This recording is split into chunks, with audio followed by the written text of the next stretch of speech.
ये महोदय उपाध्याय कह रहा है, मोदी तूने देश बेच दिया वीडियो में। तू एक बात बता उपाध्याय, ये जहन में मेरे भी सवाल कई कई दिनों से है।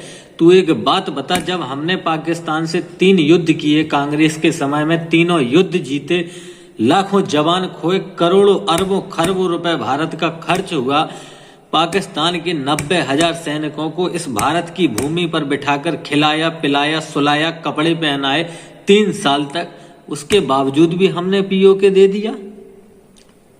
और तू कह रहा है मोदी ने देश बेच दिया। नेहरू ने ये बोलकर चाइना को अक्साई चीन का 38,000 वर्ग किलोमीटर का हिस्सा ये बोलकर दे दिया कि इस पर घास का एक तिनका नहीं उगता है, और तू कह रहा है मोदी ने देश बेच दिया।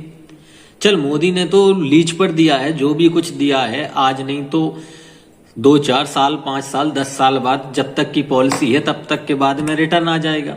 लेकिन ये जो चीजें हमारी गई हैं, इनकी तो आशंका भी नहीं है कि ये आएंगी या नहीं आएंगी, और अगर आएंगी तो हमें इनके लिए क्या क्या खोना पड़ेगा।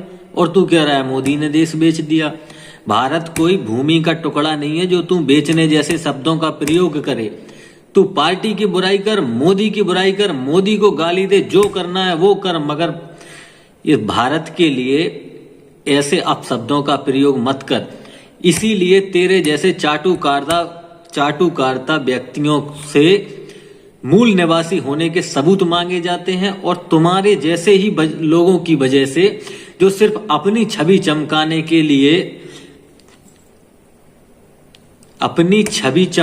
के लिए पूरे के पूरे समाज को बदनाम करवा देते हैं। तू कह रहा है मोदी ने देश बेच दिया। ये बता तू, मोदी ने तेरे कौन से भारत की किस हिस्से की भूमि का 1 इंच भी हिस्सा किसी और को जाने दिया, किसी और के पास?